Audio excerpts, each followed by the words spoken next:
Bonjour tout le monde, j'espère que vous allez tous bien, j'espère que vous êtes en bonne santé, très ravi de vous retrouver dans cette nouvelle vidéo qui fera l'objet de la discipline de la lecture du niveau CE2, unité 1.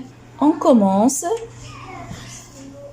Voilà, le cours d'aujourd'hui, c'est la lecture et la compréhension du texte de l'unité 1, Maison de vacances, qui s'intitule Maison de vacances.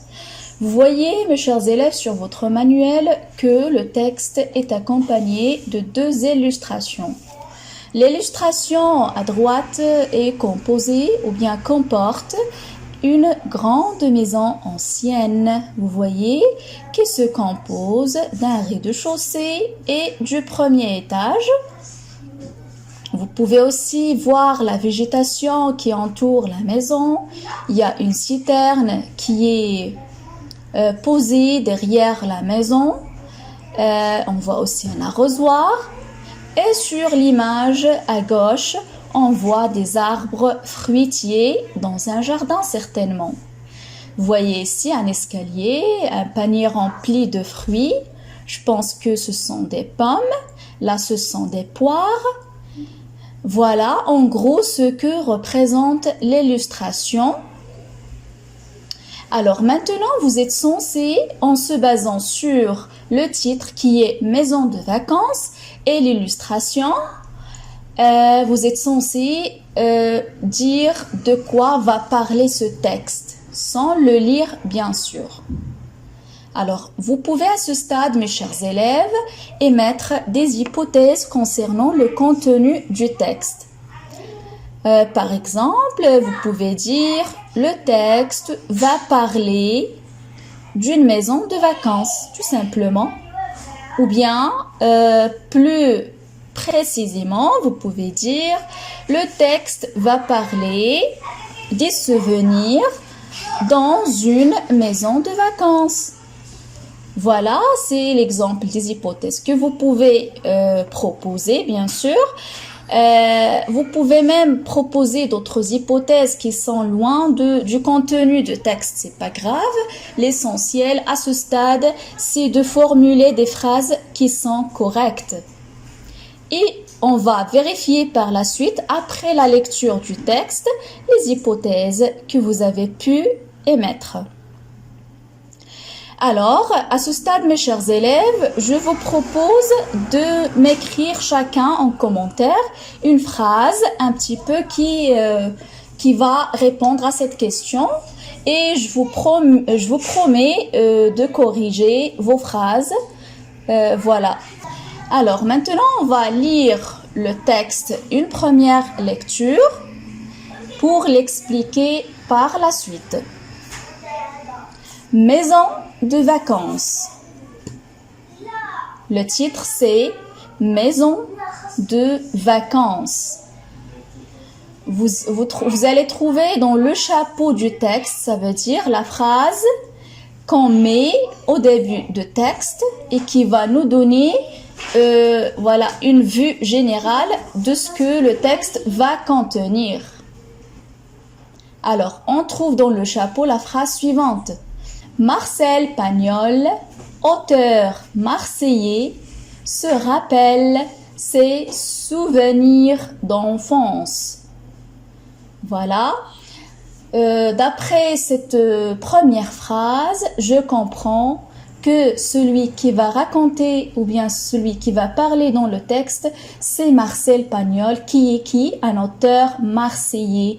Un auteur marseillais, c'est un auteur qui vient de Marseille, une ville française. C'est un écrivain français qui se rappelle ses souvenirs d'enfance. Alors, je lis le texte. Alors commencèrent les plus beaux jours de ma vie. La maison s'appelait la Bastide Neuve. Mais elle était neuve depuis bien longtemps. C'était une ancienne ferme en ruine, restaurée 30 ans plus tôt par un monsieur de la ville qui vendait des toiles de tente, des serpillières et des balais. Mais la maison avait l'air d'une villa. Il y avait l'eau à la pile. C'est-à-dire que l'audacieux marchand de balais avait fait construire une grande citerne accolée au dos du bâtiment, aussi large et presque aussi haute que lui. Il suffisait d'ouvrir un robinet de cuivre placé au-dessus de l'évier pour voir couler une eau limpide et fraîche. Il y avait aussi au rez-de-chaussée une immense salle à manger qui avait bien 5 mètres sur 4 et que décorait grandement une petite cheminée en marbre véritable. Un escalier qui faisait un coude menait aux 4 chambres du premier étage. Le jardin n'était rien d'autre qu'un très vieux verger abandonné et clôturé par un grillage de poulailler, dont la rouille du temps avait rongé la meilleure part. Mais l'appellation de jardin confirmait celle de villa. Alors, c'est un texte de l'écrivain français Marcel Pagnol, de son roman La gloire de mon père, qui est en fait une autobiographie, un roman dans lequel Marcel Pagnol évoque son enfance. Édition de Fallois, Marcel Pagnol, 2004. Alors, après cette première lecture, mes chers élèves, on va relire le texte une deuxième fois, mais cette fois-ci avec des explications pour mieux le comprendre. Maison de vacances, Marcel Pagnol, auteur marseillais, se rappelle ses souvenirs d'enfance. Alors commencèrent les plus beaux jours de ma vie. Alors, vous remarquez dans cette phrase, mes chers élèves, que l'auteur a commencé par le verbe. Commencèrent, c'est le verbe commencer conjugué à un temps passé qui est le passé simple que vous allez voir par la suite. Alors, commencèrent, je peux dire cette phrase autrement. Les plus beaux jours de ma vie commencèrent, ou bien ils ont commencé, ou bien commencé à l'imparfait. La maison s'appelait la Bastide Neuve.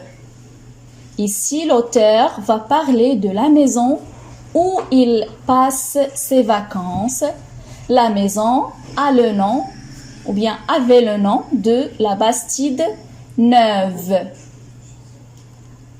Mais elle était neuve depuis bien longtemps.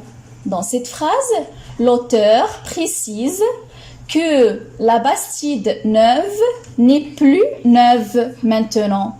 Voilà, dans le temps où il passe ses vacances là-bas, la Bastide Neuve est déjà ancienne. D'accord ? C'est ça le sens de cette phrase. Elle était neuve depuis bien longtemps. C'était une ancienne ferme en ruine. Alors, la Bastide Neuve était une ancienne ferme en ruine, ça veut dire une ferme qui est détruite, elle n'est plus en bon état. Restaurée 30 ans plus tôt par un monsieur de la ville. La maison était une ancienne ferme. Un monsieur de la ville a restauré cette ferme. D'accord? Ça veut dire quoi restaurer? Ça veut dire il l'a achetée pour la reconstruire ou bien pour la réparer. Qui vendait des toiles de tente, des serpillières et des balais. Le monsieur qui a acheté l'ancienne ferme était un marchand, voilà, qui vend des toiles de tente, L'étoile, c'est quoi? Ce sont des tissus avec lesquels on tisse des tentes, des tapis, des vêtements. C'est ça, l'étoile. Puis des serpillières, c'est un torchon ou bien un chiffon qui sert à nettoyer le sol de la maison. Et enfin, les balais, bien sûr, vous les connaissez, c'est un ustensile ménager formé d'un long manche et d'un brosse servant à enlever la poussière de la maison. Mais la maison avait l'air d'une villa. Alors, la maison où l'auteur, qui est Marcel Pagnol, passe ses vacances ressemble à une villa. Alors, mes chers élèves, on reconnaît la villa par la présence d'un bâtiment et d'un jardin. C'est ce qu'on va voir dans la suite du texte. Et il y avait l'eau à la pile.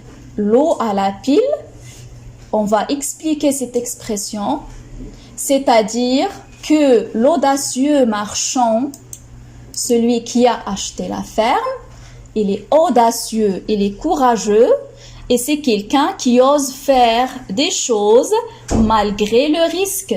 Alors, cet audacieux marchand avait fait construire une grande citerne. C'est la citerne qu'on a vue tout à l'heure dans l'image.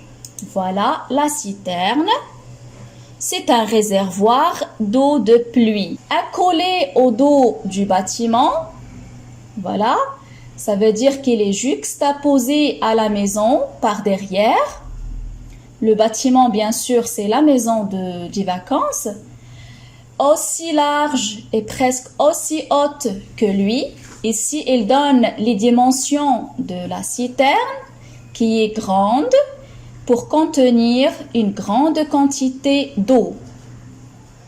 Alors, il suffisait d'ouvrir un robinet de cuivre placé au-dessus de l'évier. Voilà, le robinet et l'évier. On les trouve dans la cuisine et grâce à la citerne que le marchand avait construite, l'eau parvient à la maison facilement, chose qui n'est pas répandue à l'époque de cette histoire. Alors, pour voir couler une eau limpide et fraîche, il suffisait d'ouvrir un robinet de cuivre placé au-dessus de l'évier pour voir couler une eau limpide et fraîche, une eau qui est bien claire, qui est propre et fraîche, qu'on peut boire, bien sûr. Il y avait aussi au rez-de-chaussée, le premier étage de la maison, qui est juste sur le sol, une immense salle à manger, qui avait bien 5 mètres sur 4. La dimension de la salle à manger, c'est 20 mètres carrés, il est immense, il est grand, il est vaste, d'accord? C'est là où l'auteur et sa famille prenaient leur repas. Et que décorait grandement une petite cheminée en marbre véritable. Voilà, c'est la cheminée qui est en marbre. Le matériel avec lequel est construite cette cheminée, c'est du marbre, qui est en fait une pierre calcaire que l'on utilise en décoration et en sculpture. Un escalier qui faisait un coude. Voilà exactement ce que veut dire un escalier qui faisait un coude. C'est ça.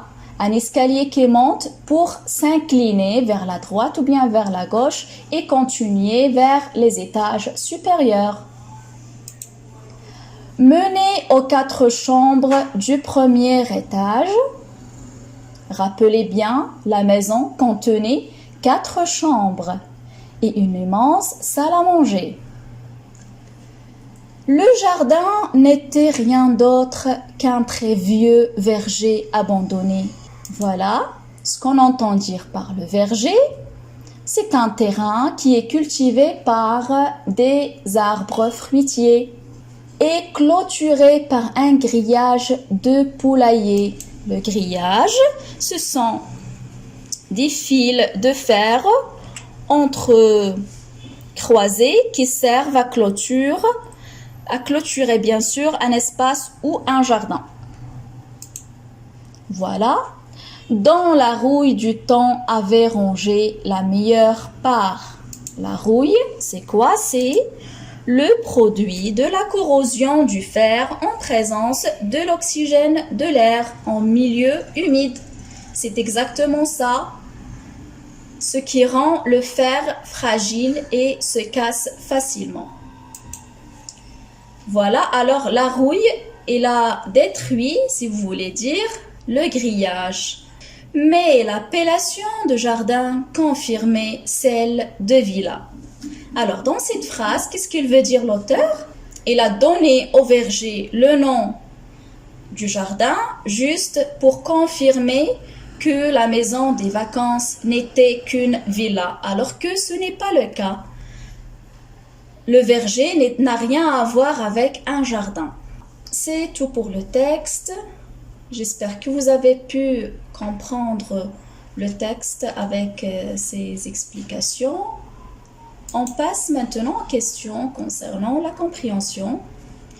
On va lire les questions une par une, puis on va répondre par la suite. Ayez le temps de réfléchir, de rédiger, pourquoi pas, vos réponses dans un brouillon. Alors, la première question qui parle dans ce texte, justifie ta réponse.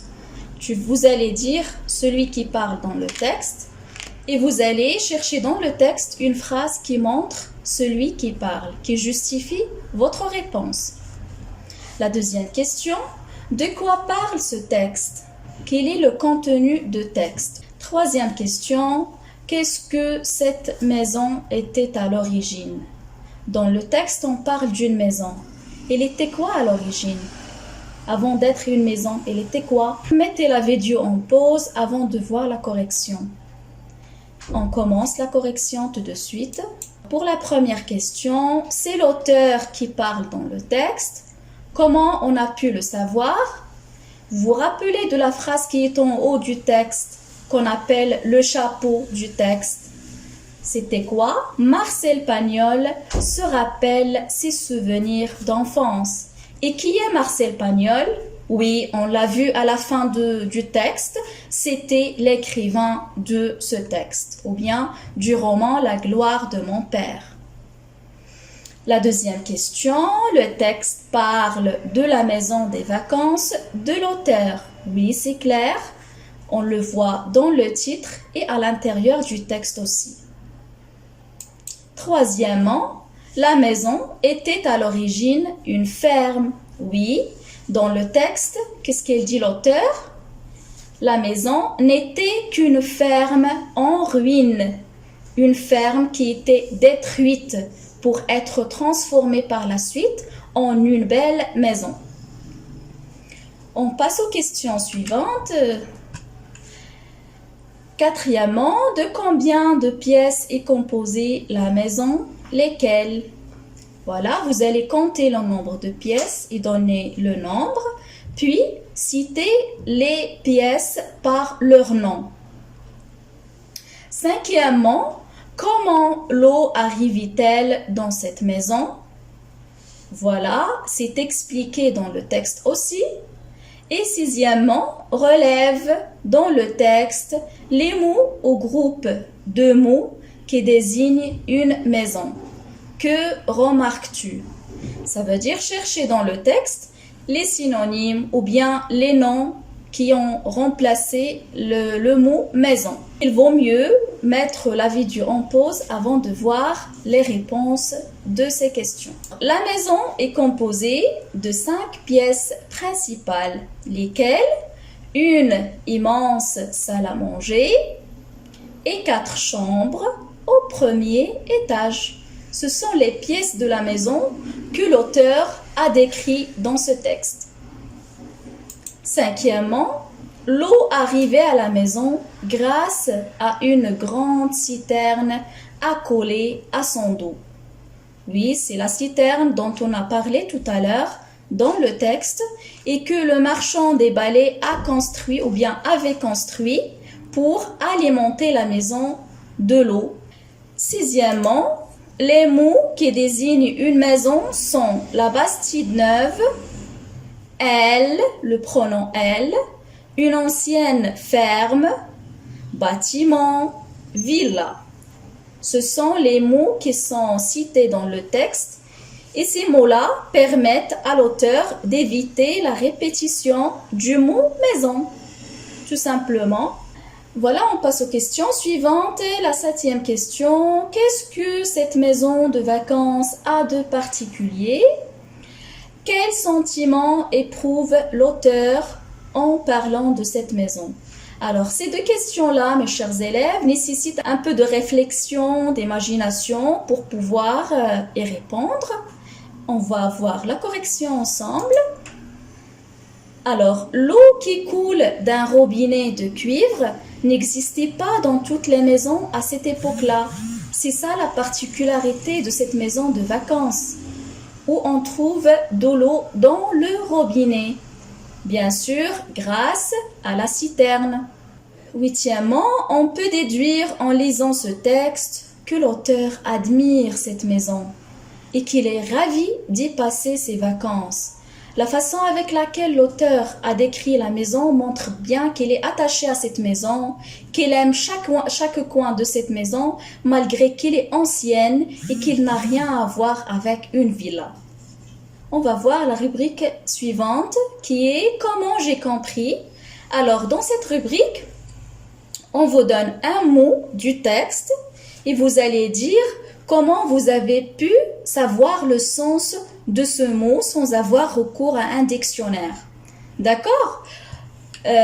Voilà, on a le mot verger, verger. Est-ce que vous avez pu comprendre ce mot en le découpant en syllabes? Verger. Je ne peux pas connaître le sens de ce mot en le découpant en syllabes. J'ai regardé autour du mot dans le texte. À travers le contexte, je peux comprendre le sens d'un mot. Mais la compréhension du mot verger, on peut la déduire en regardant l'illustration. C'est clair sur l'illustration. C'est un jardin d'arbres fruitiers.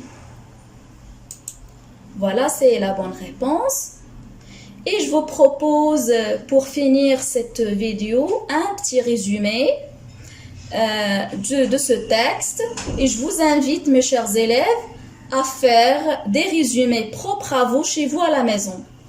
C'est un très bon exercice pour d'abord apprendre l'écriture et aussi savoir déduire l'idée générale d'un texte. Dans ce texte, l'auteur, Marcel Pagnol, décrit en détail la maison où il passait les vacances. La maison était ancienne, mais l'auteur, lui, éprouve de l'admiration et de l'attachement émotionnel qu'on ressent dans chaque adjectif utilisé par ce dernier. Voilà, mes chers élèves, je vous dis merci de votre attention. N'hésitez pas à mettre un like à cette vidéo si vous l'aimez, à s'abonner si vous n'êtes pas abonné et à partager avec vos proches. Merci beaucoup et à très bientôt.